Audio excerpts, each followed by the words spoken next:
आज अपात्रतेच्या ज्या याचिका होत्या ज्याच्यावरती सुनावणी केली, जवळजवळ सातत्याने जवळजवळ रोजच सुनावणी चालू आहे, मुंबईत असो किंवा आता नागपूरमध्ये असो, त्या याचिकांमधील फायनल हिअरिंग आज कन्क्लूड झालेलं आहे आणि मी आता ही मॅटर क्लोज फॉर ऑर्डर झाली आहे. त्यामुळे ह्या संदर्भातले जे पुरावे सादर केले गेले आहेत, ज्या आर्ग्युमेंट्स केल्या गेल्या आहेत आणि इतर जे कागदपत्र आहेत त्या सगळ्यांचं पेरुजल करून, तपास करून योग्य निर्णय आम्ही सुप्रीम कोर्टाने जे अपेक्षा व्यक्त केली आहे त्या कालमर्यादेत देऊ.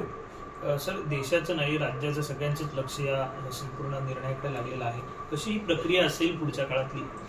नाही बघा, आपल्याला माहीतच आहे की अँटी डिफेक्शनचा कायदा जो आहे तो शेड्यूल 10 मध्ये उल्लेख आहे त्याचा, आणि हा कायदा हा इव्हॉल्विंग कायदा आहे.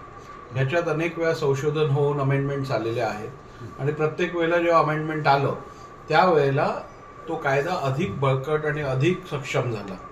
आणि सर्वोच्च न्यायालय असो किंवा हायकोर्ट असो, या फोरम्सवरती पण ह्या कायद्यातल्या ज्या अनेक तरतुदींचं इंटरप्रिटेशन जे आहे ते वेगवेगळ्या वेळेला केलं गेलं आणि या संदर्भातल्या याचिकांमध्ये जसे निर्णय घेतले गेले अनेक राज्यांमध्ये किंवा पार्लमेंटमध्ये, त्यातून केस लॉ पण निर्माण झाला. त्यामुळे आज महाराष्ट्रातली जी परिस्थिती आहे ती परिस्थिती अत्यंत अशी वेगळी अशी परिस्थिती आहे. कधी अशी परिस्थिती निर्माण झाली नव्हती इतर राज्यात. अशी परिस्थिती या डिफेक्शन पिटिशन मधनं दाखवण्यात आली आहे. तर आता या डिफेक्शन पिटिशन मध्ये सगळ्या कायदेशीर तरतुदींचा व्यवस्थित अभ्यास करून आणि सगळे फॅक्टर्स कन्सिडर करून एक योग्य निर्णय आपण देऊ, जेणेकरून हा निर्णय एक चांगला केस लॉ किंवा एक चांगला प्रेसिडेंट या राष्ट्रामध्ये असणाऱ्या डिफेक्शन लॉ साठी बनेल.